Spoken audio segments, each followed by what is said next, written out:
Empezamos con el tema que viene después del uno, que es el 3. Ah, no, el 2. Bien, bien, bien, el 2. Y bueno, está bien, el periodo intertestamentario pues nos introduce en ese tiempo, como ha dicho, el de silencio, pero a mí me toca hablar de el mundo, el tema 2 es el mundo del Nuevo Testamento, el mundo de la antigua Roma. ¿Sí? Bueno, veréis que no es porque sí, como algo ya ha tocado el otro profesor, que no es porque sí que, que Roma surgiera como surgió, que ahora vamos a ver que era un pueblo pues normal, pues como podía ser cualquier otro, hasta que llegó a ser un imperio, pero porque estaba en los planes de Dios que el asiento de Roma fuese lo que luego llegó a ser para introducir al que, como ha dicho también el profesor en Gálatas, dice que cuando llegó el cumplimiento del tiempo, vino quien vino, Jesús, el Mesías, y preparó, el Señor ya preparó la sociedad donde iba a venir. Así que, como digo, bueno, voy a decir un poco como él ha dicho también, ¿no? Al principio. Los puntos son estos: evolución histórica de Villa Romana a un imperio que llegó a ser en toda la cuenca del Mediterráneo. Y más allá del Mediterráneo, porque al norte y al sur. Luego, el punto 2 es la estructura y dinámica de la sociedad romana. El punto 3 que vamos a ver es la moralidad y la decadencia de Roma. Y aquí voy a hacer sin entrar, pero vamos a ir viendo en algunos puntos, vamos a ir viendo textos bíblicos que yo he buscado para que nos situemos de alguna manera, porque cuando digo moralidad y decadencia romana, ¿os suena algo en la Biblia? Vamos a traspasar a la Biblia. Bueno, luego lo vemos. Si nadie dice nada, luego lo vamos a ver. Y por cuarto punto es la cronología de emperadores que están anclados en el periodo del Nuevo Testamento, ¿sí? Desde el primero hasta el último, que se llamaba Domiciano. A partir de ahí ya, pues, ya no es el periodo del Nuevo Testamento. Bien, y nada, y vamos a empezar con la primera. ¿Sí? Vale. Pues como ahí pone la historia de Roma es la crónica de una transformación radical. ¿Por qué? Porque era una villa romana, era una villa, era un pueblo, pues como podía ser cualquier otro en aquel periodo. Pero nos dice el texto que de alguna manera llegó a ser, como digo, bien por las luchas, bien por ansias de conquista. Veremos que en la península itálica al norte estuvieron luchando los romanos poco a poco.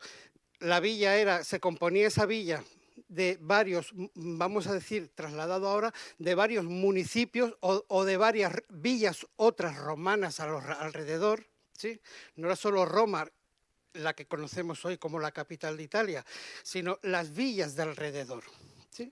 Pero no pasaba de una zona pequeña.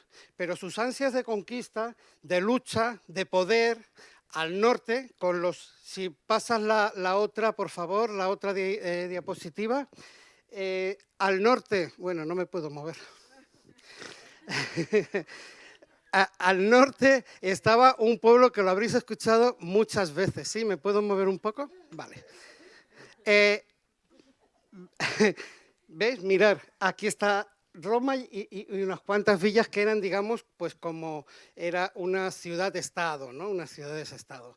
Pero habían pueblos también igual de importantes como eran los etruscos. Estamos hablando de que cuando se funda Roma era en el año 753 antes de Cristo, ¿sí? Pero al poco ya tuvieron, en 200 años o así, ellos ya empezaron a tener luchas al norte con los etruscos y al sur, aunque no aparece aquí, también con lo que hoy es la zona de Nápoles y de todo eso, ¿sí?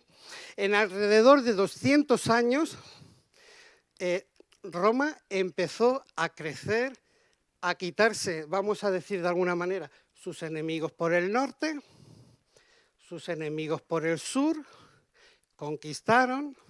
Si veis, si queréis, hay muchos vídeos en internet, no me sale ahora en YouTube, pero bueno, y otros que son de, digamos, de dinámicas de alguna manera de luchas antiguas. Pero lo podéis ver que los etruscos era un pueblo fuerte, con una cultura muy concreta de un idioma distinto, una forma distinta de concebir la vida y tenían una forma de gobernarse distinta. Pero los romanos, pues yo creo que ahí también el Señor puso de su parte de alguna manera para ir conquistando toda la península, al norte y al sur. Y ya no solo eso, que como le iba bien a Roma, empezaron a coger cuerpo, ya no era la villa pequeña. ¿Y qué ocurrió? Que fueron a otras conquistas, ¿sí?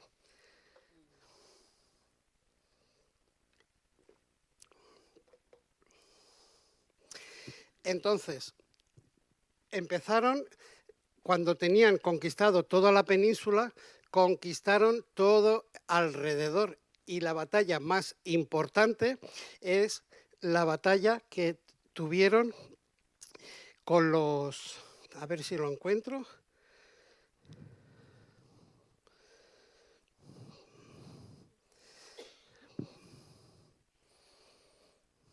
Vale, con Cartago, no me salía. Con Cartago. Yo he estado mirando un vídeo de Cartago y resulta que Cartago era, digamos, para Roma era su espolón más fuerte porque era una ciudad. ¿Sabéis alguno dónde está Cartago? ¿No? Lo que hoy es Turquía, Túnez. ¿Sabéis más o menos situar Túnez? Pues ahí está. Eso era Cartago y era otra villa grande que se había expandido y era el frente más fuerte que para la expansión de Roma tenían ellos, ¿no? Los romanos. Tuvieron que, hay también un montón de vídeos donde aparecen las luchas, los problemas, las situaciones con los romanos, con todo lo que venía siendo la zona de Cartago y al final también los romanos, lucha tras lucha, pues acabaron imponiéndose en la zona. Con lo cual era lo más fuerte, las guerras más sangrientas y cuando conquistaron toda la parte del norte de África y también conquistaron la península ibérica y un poco más tarde conquistaron las Galias. ¿Alguien sabe lo que son las Galias? No. Pues toda la zona, a los franceses al día de hoy se les llaman galos por eso, porque las conquistaron. Fue de lo último que conquistaron los romanos. Pero ya con eso puedes pasar un poco. Sí. ¿Qué? Vuelve para atrás, por favor. ¿Vale? Sí. Ahora, no, pasa para atrás, que me quedaba el dominio del este. También ellos conquistaron, al este es donde es hoy Grecia, ¿sí? la zona de Grecia, conquistaron la provincia de Acaya, toda la provincia de Acaya. Acaya ya viene saliendo en la palabra del Señor, en la Biblia, ¿sí? Y la zona más importante de la región de Acaya es Macedonia, ¿sí? Y en el año 146 a.C. y en el 133 a.C., Pérgamo fue conquistado. Y en el año 146 y 133, el reino de Pérgamo, que es distinto, ¿sabe alguien dónde está Pérgamo? No, yo os lo explico. Me gusta que me hagáis esa pregunta y os lo voy a responder. Bueno, Pérgamo aparece también en la palabra, en Apocalipsis, ¿sí? Es una zona que hoy pertenece a Turquía, ¿sí? Está en lo que se le llama en la Biblia Asia Menor, ¿sí? ¿Os situáis? ¿Os situáis? No, sí, está bien. En Apocalipsis 2:17 aparece esta ciudad. Si queréis lo podemos ver. Alguien lo puede leer si quiere. ¿Sí? Apocalipsis 2:17, ¿lo tenéis alguno?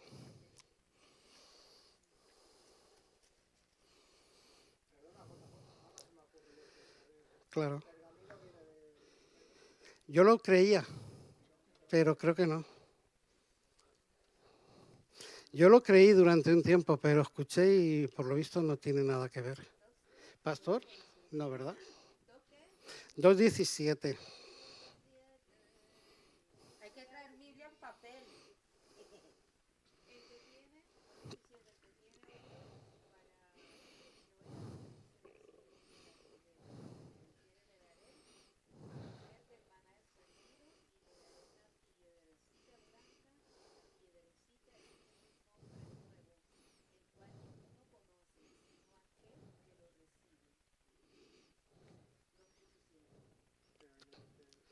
Pero en el encabezado eso va dirigido a la iglesia de Pérgamo. ¿Sí? ¿Vale? Vale.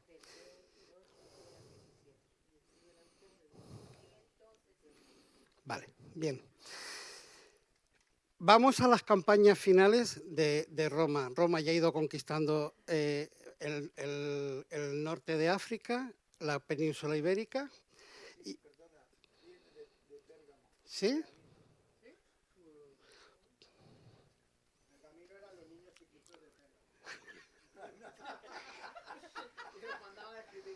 Bueno, vale, pues entonces viene de ahí, Pergamino. Dale para atrás, por favor, otra vez. Vale. Entonces, como decía, ya han conquistado durante unos cuantos siglos Roma, toda la cuenca del Mediterráneo, y faltan las campañas finales. Pompeyo, ¿quién fue Pompeyo? Pues Pompeyo fue un destacado comandante de la tropa romana. Se le llama también, en algunos sitios, Pompeyo el Grande. Y completó la conquista del Ponto. El Ponto también sale en la Biblia, ¿sí? En el libro primer libro de Pedro pone que él fue a los expatriados del Ponto y de Bitinia. ¿Os suena ese texto? Sí. Para que veáis que ya era una provincia romana y fue Pompeyo el que la conquistó. El Ponto está arriba en el mar Caspio, al lado ya, digamos, de las partes casi a las afueras de lo que es la zona romana. Y eso fue en el año 63 antes de Cristo. Julio César, por su parte, conquistó la Galia. Y ahí se acaba todas las conquistas. ¿Bien? ¿Puedes pasar, por favor? Mira, pon la foto de todo lo que había conquistado aquí. Mirar. Cartago, como digo, está cerca. Esto era un punto importante para la lucha porque era también una ciudad que más o menos era a la par. Pero fijar a dónde llega todo el imperio romano. Antioquía, Siria, parte de Egipto, Cirene, África proconsular, que Cartago es de lo que hoy es actualmente Túnez, España, Portugal, Galia, Italia y toda la costa dálmata, Macedonia y Acaya. Pérgamo, ¿ves? Y aquí ya lo que decía, lo último de la parte del territorio romano. Me falta un dato que ahora me doy cuenta. Podríamos buscarlo a ver cuántos millones actualmente viven en toda esta región, porque igual aquí viven más de 200 millones de personas. Es mucho. Y los kilómetros cuadrados tiene que ser impresionante, pero yo no me he dado cuenta y la verdad es que yo no lo he buscado. Pero bueno, vamos a la sociedad. ¿Puedes pasar ahora sí?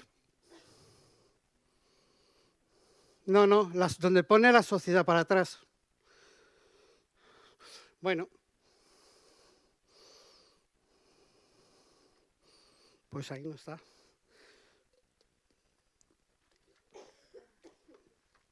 Bueno, el mundo del primer siglo no era muy distinto. Vamos a hablar ahora de la parte social de todo lo que es el reino el territorio romano del imperio. Y habían varias capas sociales. Debido a todas las luchas se habían formado unas capas sociales distintas a las que habían antes cuando era una villa. Por ejemplo, en el mundo pagano del siglo I contrastaban muy agudamente las capas de la sociedad. Podemos decir que la sociedad romana estaba dividida en tres clases. La nueva aristocracia. Se componía de, primero, la capa de arriba, la nueva aristocracia, compuesta por los terratenientes que en las luchas se habían conquistado muchos territorios, ¿sí? Y principalmente, pues, de tanto terreno que habían conquistado, muchos se habían hecho, pues, aristócratas, ¿sí? Compraron propiedades a bajo precio o empobrecidos por el conflicto. Habían otros que se habían hecho pobres debido a que tenían que vender. ¿Sí? Bueno, esto también se estudia en el colegio, ¿sí? Yo lo he estudiado esto. Pasa al segundo punto. Los plebeyos. Los plebeyos era la antigua clase media que de alguna manera desaparecieron los plebeyos que habían antes, pero aquí aparecen otro tipo de plebeyos. Eran personas de clase media, ¿sí? Y muchos que habían hecho grandes conquistas, pues habían conquistado terreno, habían conquistado zonas y de alguna manera pues empezaron a tener un alto nivel, digamos, de adquisitivo o un alto nivel, digamos, de social, ¿sí? Pero fueron que aparecieron, no es que antes no hubieran plebeyos, es que aparecieron nuevos plebeyos con toda la conquista del territorio, ¿sí?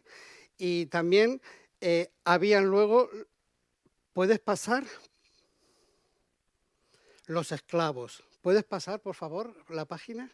Los esclavos, ¿quién eran? La última capa social, poco tenemos que decir de ellos, ¿no? Los esclavos eran digamos que eran los que más personas había, de alguna manera eran algunos que habían sido plebeyos, habían bajado de estrado social y bueno, pues eran los más de toda la sociedad. Había más número de esclavos que los otros, ¿sí? Que los aristocráticos y los plebeyos. Bien, vamos a pasar ahora a los emperadores. Y vamos a ver una lista de emperadores que están que marcan el periodo, digamos, del Nuevo Testamento, ¿sí? Y aquí vamos a ver el emperador y algunos donde aparecen en la Biblia.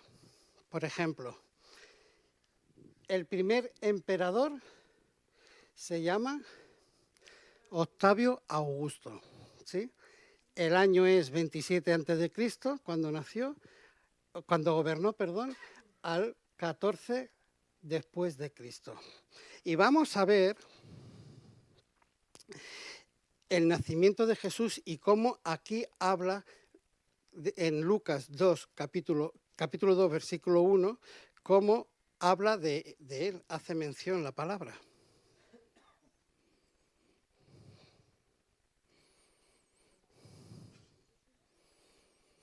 ¿Lo tenéis alguno? Lucas 2, 1.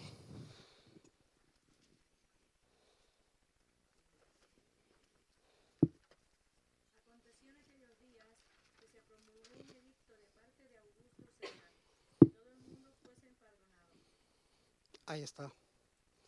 Entonces, aquí aparece Augusto César, el primer emperador. Octavio o Augusto, es el mismo. Y aparece que en la palabra cuando nació el Señor Jesús. ¿Sí? Tiberio, que fue otro emperador, gobernó del 14 antes de Cristo al 37 después de Cristo. Y aquí aparece en la palabra que fue el bautismo, ministerio y muerte y resurrección de Jesús y nacimiento de la Iglesia. Y vamos a ver en Lucas 3:1.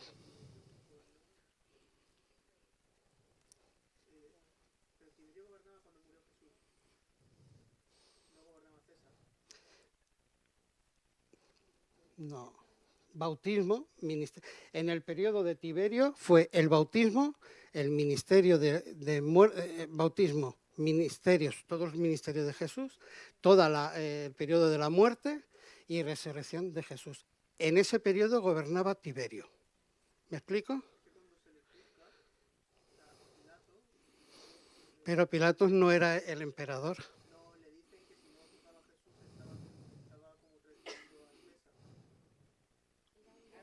No, no, no, no. Estamos hablando del emperador y el emperador era Tiberio. Ah, vale. Perdón, vale. Me estaba equivocando con el nombre y el título. No, lo que pasa es que Tiberio es el emperador. Sí, eso lo entiendo. Poncio Pilato es el gobernador en ese momento. Sí, hasta ahí sí que... Vamos a ver en Lucas 3:1. En Lucas 3:1. Ahí lo tenemos. De Judea, Poncio Pilato, y Herodes, tetrarca de Galilea, y su hermano Felipe, tetrarca de Iturea, y de la provincia de Traconite, y Lisanías, tetrarca de Abilinia. Vale. Tú lo que te has... Marcelo, voy a explicar, porque a veces aparece, como ahora, que aparece el emperador, pero también aparecen otros gobernantes. Por ejemplo, en Judea era Poncio Pilatos el que, digamos, gobernaba ahí. Pero era un gobernador, no era el emperador. Y luego habla de otro que es el tetrarca. El tetrarca era el que gobernaba una parte, digamos, en este caso, de Judea, una zona. Aquí a lo mejor ahora podía ser el emperador, el presidente del gobierno o el rey, y luego a lo mejor el presidente de la Generalitat, otro eslabón más bajo, y el alcalde otro eslabón más bajo, por decir. ¿Bien? Vale. También antes se me ha pasado un detalle, hablando de los esclavos. ¿Hay esclavos en la Biblia? ¿Os acordáis de alguno en el Nuevo Testamento? Filemón. No confundir con el amigo de Mortadelo, ¿eh? Filemón. ¿Y os acordáis dónde está? No, ¿dónde está? ¿Dónde aparece? En la misma carta, ¿no? A Filemón. Bueno, puede ser. ¿Sí? Vale, pues nada, era solo saber que también aparecen esclavos. En las capas más bajas aparecen también en la Biblia. Bien. Luego aparece también Calígula, del año 37 al 41 después de Cristo, que es la expansión de la Iglesia. ¿Sí? ¿Está bien? ¿Y dónde aparece? Aunque no hay ningún detalle. Pues aparece en todo lo que viene siendo el periodo de Hechos, ¿sí? La expansión de la Iglesia. Luego viene Claudio, del 41 al 54. Y ahí aparece en Hechos 15, es el momento en el concilio de Jerusalén. ¿Os acordáis lo que ocurrió en el concilio de Jerusalén? Cuando los judíos se reunieron, bueno, los cristianos se reunieron por causa de los judíos que decían que había que hacer dos cosas, guardar la ley y circuncidar. Y los apóstoles se reunieron y dijeron que eso para el pueblo que no era judío, no tenía que Jesús estaba por encima de la ley y la circuncisión. Ese es el periodo. Luego viene Nerón, que este sí que fue malo, pero malo, ¿sí? Del 54 al 68. es cuando vemos las cartas paulinas, las cartas de Pablo, bien, que él está prisionero en Roma. Y luego el martirio. Cuando él apela, que dice, apelo a César, ¿a qué César apela? A Nerón, a este es al que apela. Y eso lo podemos ver, bueno, me parece que hay varios textos donde aparece en sus cartas, ¿no? Que, por ejemplo, en Hechos 25, 11, 12, él es ahí donde dice que quiere apelar a César. Pues apela a él. Luego hay otros donde no aparecen, y se llama Galba, Otón, Vitelio. Luego aparece otro que se llama Vespasiano, del año 69 al 79, que viene la destrucción de Jerusalén. ¿Os acordáis? En el año 70 ocurrió en el año 79 ocurrió una cosa, que sitiaron y destruyeron el templo. ¿Sí? Pues este fue Vespasiano y su hijo Tito.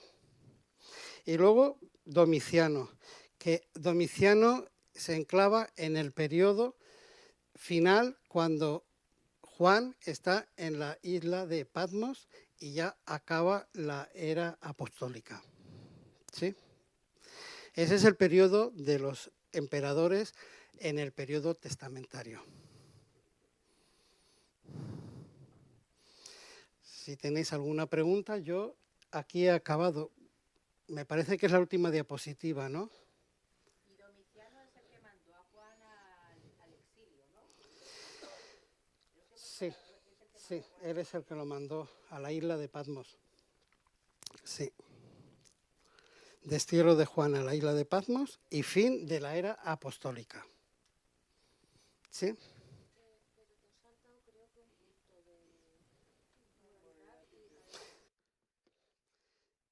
La moralidad, pues, es una acusación que también vemos en la palabra. Ellos empezaron a corromper sus dioses, es que no, el material no entra en los dioses de Roma, pero es grave, es grave y grande el tema, el asunto. ¿Sí? ¿Qué textos, decía al principio, qué textos os suena que Roma había una decadencia importante? ¿Queréis que lo leamos? Sí, vamos a ver Romanos 1:18.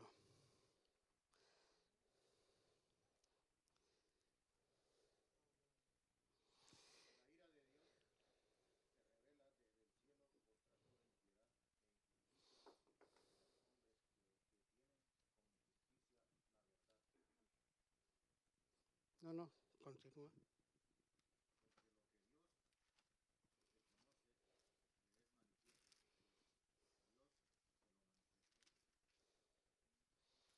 Y el 23, que yo creo que ese es el que, profesando ser sabios se hicieron necios, los romanos, la gente de Roma, ¿sí?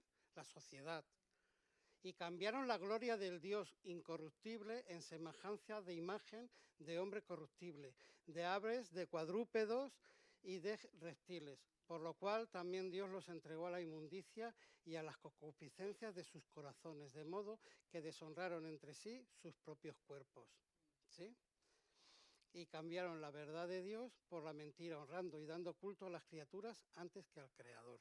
Esta es la parte moral, ¿sí? La parte moral de toda la zona que estamos tratando de Roma. Debido a esto, Roma fue en decadencia. Poco a poco fue a menos. Poco a poco se fue pervirtiendo. Hasta el punto que tenemos el texto de Romanos donde aparece lo que hacían ellos. ¿Sí? Bueno, hay otros textos donde aparece que mujeres con mujeres, hombres con hombres tenían relación. Y bueno, son los textos que conocemos, ¿no?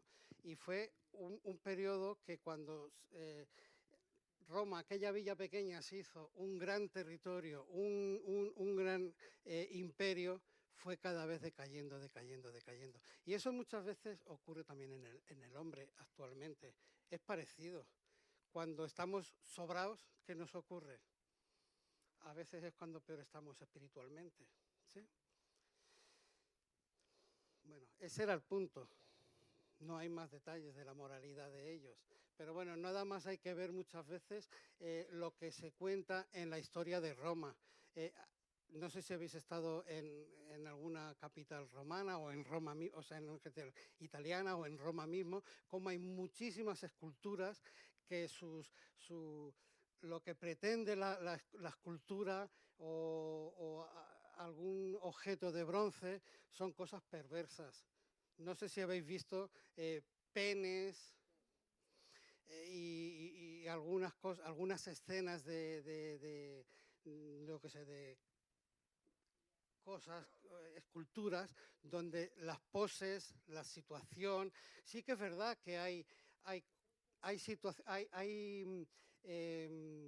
cosas que son bonitas, que son, digamos, también, que tienen su belleza, pero hay muchas otras que se nota que están pervertidos.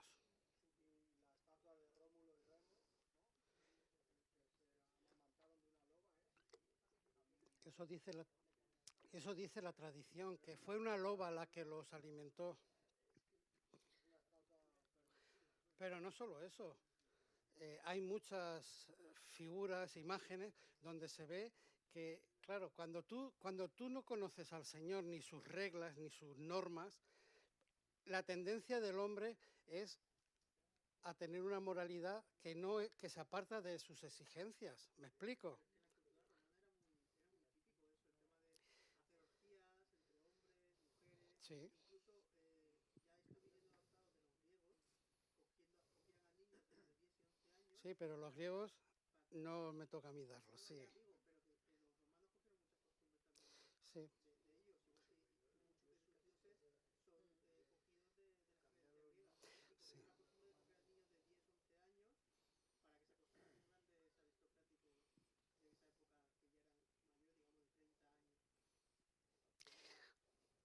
Me estás haciendo recordar, sin entrar en Roma, saliéndome de Roma, que es el tema, que hay otros pueblos, ¿sí?, que aparecen también en la Biblia, por ejemplo, muchos pueblos de la zona de Israel, cuando los conquistaron, que ¿qué hacían?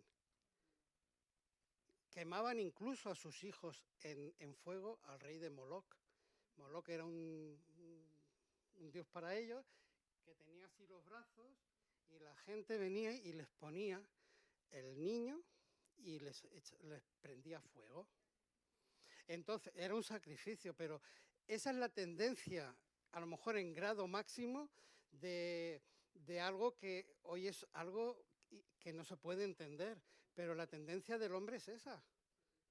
Entonces, vemos que no ha mejorado mucho la cosa, que tanto los romanos como cuando en el imperio Pablo predicaba, o todos cuando surgió la iglesia, todos fueron a zonas del imperio a predicar, es porque se necesitaba la palabra, ¿no?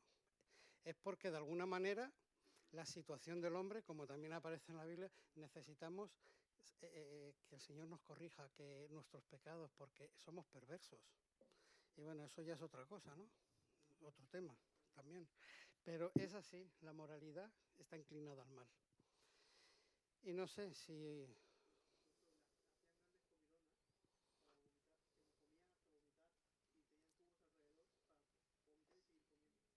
Hacían grandes comilonas para vomitar,